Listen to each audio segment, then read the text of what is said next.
જય શ્રી કૃષ્ણ. નમસ્કાર મિત્રો, સ્વાગત છે તમારું એક નવા વિડીયોમાં. ગમે તો શેર જરૂર કરજો, નવા હોય તો ચેનલને સબસ્ક્રાઇબ કરી દેજો. જો વિડીયો ગમે તો જ્યારે પણ જોવો ત્યારે વિડીયો આખો જોજો, કેમ કે આજની વાર્તા ખૂબ જ સરસ અને રસપ્રદ છે. તો ચાલુ કરીએ. સુરેશ અને મહેશ બેય સારા એવા મિત્રો હતા અને નાનપણથી જ સાથે રહેતા હતા. પરંતુ સુરેશ ગરીબ પરિવારમાંથી હતો, જ્યારે મહેશનો પરિવાર સુરેશના પરિવાર કરતાં ઘણો સમૃદ્ધ હતો. પરંતુ તેમ છતાં તેમની મિત્રતા ખૂબ જ મજબૂત હતી. પણ કદાચ ક્યાંક મહેશના પિતાને સુરેશ બિલકુલ પસંદ ન હતો, કારણ કે તે એક ગરીબ પરિવારમાંથી હતો અને સુરેશ હંમેશા શાળામાં મહેશ કરતાં વધુ સારા માર્ક્સ મેળવતો હતો. પણ મહેશ ક્યારેય સુરેશથી ચીડાયો નહીં. એક દિવસ મહેશનો જન્મદિવસ હતો અને મહેશના પિતાએ મોટી પાર્ટીનું આયોજન કર્યું હતું. તેથી મહેશ સુરેશના ઘરે ગયો અને તેને પણ પાર્ટીમાં આવવા માટે કહ્યું. પણ સુરેશે મહેશને કહ્યું કે દોસ્ત મહેશ, હું શું કરીશ? હું તને ફોન પર જ જન્મદિવસની શુભેચ્છા પાઠવી દઈશ, કારણ કે દોસ્ત મારી પાસે સારા કપડાં પણ નથી અને તારા પપ્પા આટલી મોટી પાર્ટી કરી રહ્યા છે. ત્યારે મહેશ ગુસ્સે થયો અને બોલ્યો, ના સુરેશ, તારે આવવું પડશે, નહીં તો હું મારો જન્મદિવસ ઉજવીશ જ નહીં. અને તું જાણે છે કે તું મારો બાળપણનો મિત્ર છે અને તું મને કહે છે કે આજ સુધી આપણે બંનેએ ક્યારેય એકબીજા વિના પાર્ટી નથી કરી. અને હા સુરેશ, મને ખબર હતી કે તારી પાસે નવા કપડાં નહીં હોય, એટલે મેં આપણા બંને માટે એક જ સરખા કપડાં ખરીદ્યા છે અને પ્લીઝ ના નહીં બોલતો. ત્યારે સુરેશ કહે છે કે તે મારા અને તારા માટે સરખા કપડાં ખરીદ્યા છે, પરંતુ તારા પિતા આપણા બંનેથી ગુસ્સે થઈ શકે એમ છે. ત્યારે મહેશે સુરેશને કહ્યું, અરે ના સુરેશ, પપ્પા કંઈ નહીં કહે, બસ આવ. અને હા, કાલે તારા પપ્પા ઘરે વહેલા આવે તો મારા જન્મદિવસે તેમને પણ સાથે લેતો આવજે. ઠીક છે, તો હું જાઉં છું. પછી મહેશ સુરેશના ઘરેથી નીકળી જાય છે અને બીજા દિવસે સુરેશ તૈયાર થઈને મહેશની બર્થડે પાર્ટીમાં તેના દ્વારા આપવામાં આવેલી જગ્યાએ પહોંચે છે. જ્યારે સુરેશ પાર્ટીમાં પહોંચે છે અને મહેશના પિતાને પગને સ્પર્શ કરે છે, તો મહેશના પિતા મોં ફેરવીને બીજી બાજુ જોવા લાગે છે. સુરેશને આ વાતનું ખૂબ જ ખરાબ લાગે છે. મહેશ પણ તેના પિતાને આવું કરતા જોયા હતા. પછી મહેશ તેના મિત્ર સુરેશનો હાથ પકડીને તેને તેની કેક પાસે લઈ જાય છે અને સૌથી પહેલાં તે પાર્ટીમાં આવેલા તમામ લોકોને કહે છે કે હેલો લેડીઝ એન્ડ જેન્ટલમેન, આ સુરેશ છે, આ દુનિયામાં મારો શ્રેષ્ઠ ફ્રેન્ડ છે. તે પછી બધાએ તાળીઓ પાડી અને ત્યારબાદ મહેશ તેના માતા પિતાને પણ ત્યાં બોલાવે છે અને પછી તેણે કેક કાપી હતી અને કેક કાપ્યા પછી મહેશ તેને તેના માતા પિતાને ખવડાવે છે અને પછી સુરેશને કેક ખવડાવે છે. આ વાત પર મહેશના પિતા ખૂબ જ ગુસ્સે થઈ જાય છે અને ગુસ્સામાં તે ખૂબ જ દારૂ પી લે છે. પછી દારૂના નશામાં તે સુરેશને પોતાની પાસે બોલાવે છે અને તેને કહે છે કે દીકરા સુરેશ, તું મારા દીકરા માટે કોઈ ગિફ્ટ નથી લાવ્યો? તો સુરેશ કહ્યું, હા કાકા, હું ભેટ લઈને જ આવ્યો છું. તો મહેશના પિતાએ કહ્યું કે તું મારા પુત્ર માટે શું ગિફ્ટ લાવ્યો છે, તે મને બતાવીશ નહીં? એટલામાં જ સુરેશ ખિસ્સામાંથી પેન કાઢે છે, જે પેન પર સુરેશ અને મહેશના નામ લખેલા હતા. અને પછી એ પેન જોઈને મહેશના પિતા જોરથી હસવા લાગે છે અને હસતા હસતા સુરેશને કહે છે કે દીકરા સુરેશ, તું જે કપડાં પહેરે છે તેની કિંમત શું છે તને ખબર છે? પણ તારે એના વિશે શું? તને ફક્ત મફતના કપડાં મેળવવામાં જ રસ છે. વ્યક્તિએ તેની સ્થિતિ અનુસાર જ મિત્રતા કરવી જોઈએ.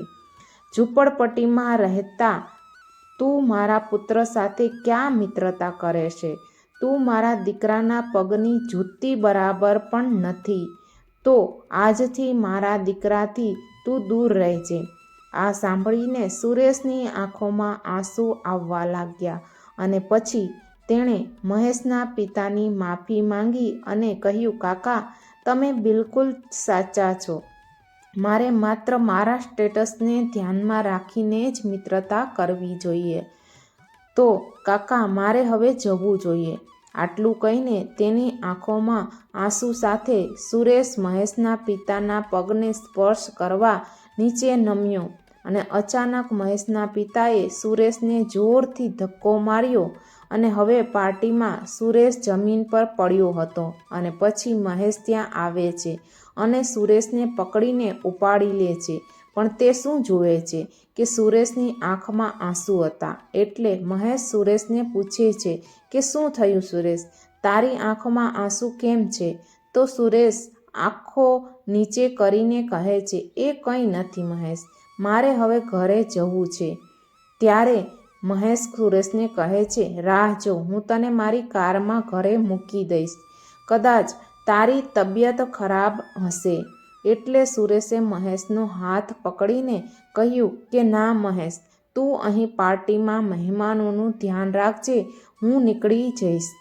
તો મહેશ કહ્યું, ના સુરેશ, આ સમયે તું મારા માટે સૌથી મહત્વની વસ્તુ છે, કારણ કે હું તારાથી થોડી પરેશાની અનુભવું છું.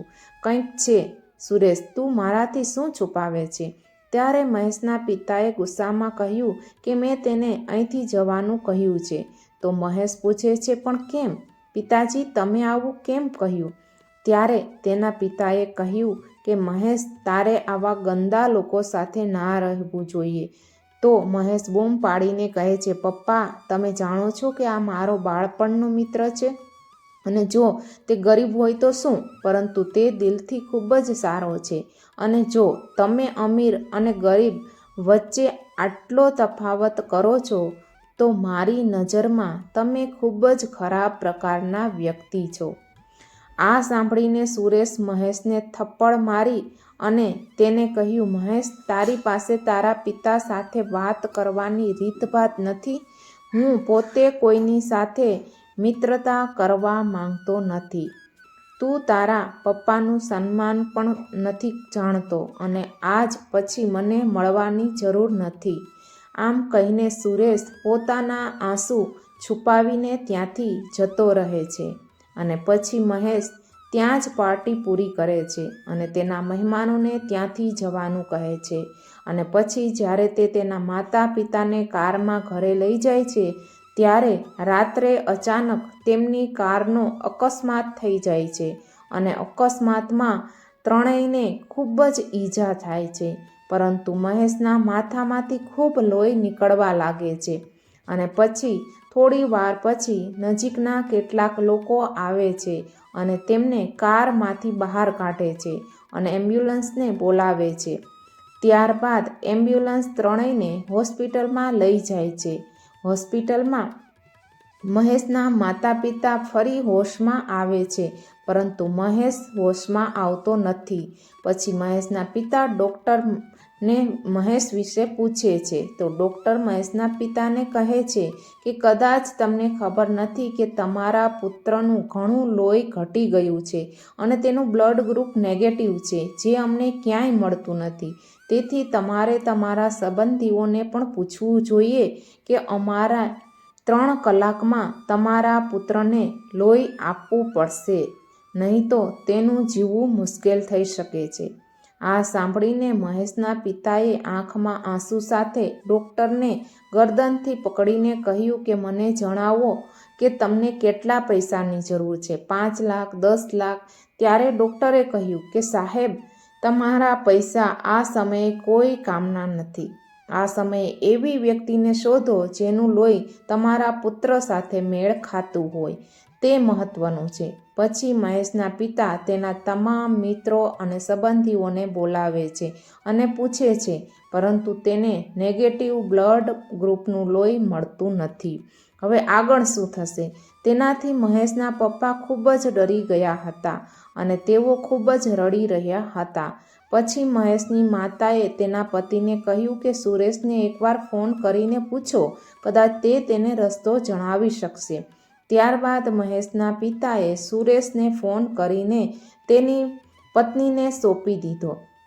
સુરેશે ફોન ઉપાડતાની સાથે જ મહેશની માતાએ રડતા રડતા સુરેશને કહ્યું કે દીકરા સુરેશ, તારો મિત્ર હોસ્પિટલમાં છે અને તેને અકસ્માત થતાં ખૂબ જ લોહી વહી રહ્યું છે. તેના પુત્ર મહેશ માટે લોહીની વ્યવસ્થા થઈ શકી ન હતી. ત્યારે સુરેશે કહ્યું, આંટીજી ચિંતા ના કરો, મારું બ્લડ ગ્રુપ નેગેટિવ જ છે. મહેશ અને હું એક જ બ્લડ ગ્રુપના છીએ. હું હમણાં જ આવ્યો છું. તેથી સુરેશ ઝડપથી હોસ્પિટલ આવે છે અને પછી ડૉક્ટર તરત જ સુરેશનું લોહી કાઢીને મહેશને ચડાવે છે અને બીજા દિવસે સવારે મહેશ ફરીથી ભાનમાં આવી જાય છે અને પછી સુરેશ જવા માંડે છે કે તરત જ મહેશના પપ્પા આંખમાં આંસુ સાથે સુરેશની સામે હાથ જોડીને કહે છે કે દીકરા, મને માફ કરી દે. મારા પૈસા પણ આજે મારા કામમાં નથી આવ્યા. મને લાગતું હતું કે બધું પૈસાથી જ થાય છે, પરંતુ આજે તે સાબિત કરી દીધું છે કે પૈસા દરેક જગ્યાએ કામ આવતા નથી. ક્યાંક તમારા જેવા સારા પુત્રો હોવા પણ જરૂરી છે. ત્યારે સુરેશ કહે છે કે તમે મને તમારો દીકરો કહો છો અને તમે દીકરાની સામે હાથ જોડીને મને શરમાવો છો. પ્લીઝ અંકલજી, મારી સામે હાથ ન જોડો. ત્યારે મહેશના પિતા સુરેશને ગળે લગાડે છે અને કહે છે કે આજથી સુરેશ મારા એક નહીં પણ 2 પુત્રો છે. તો મહેશ પણ કહે છે કે પિતાજી, તમને બીજો દીકરો મળે તો પહેલા દીકરાને ભૂલશો નહીં. ને આ સાંભળીને બધા હસવા લાગે છે અને બધા ખુશ થઈ જાય છે. તો મિત્રો, દોસ્તી એ દોસ્તી છે. એમાં અમીરી અને ગરીબી ક્યારેય દેખાતી નથી. માત્ર મિત્રતા જ સાચી હોવી જોઈએ. જો વિડીયો ગમ્યો હોય તો અત્યારે જ લાઈક કરી દેજો.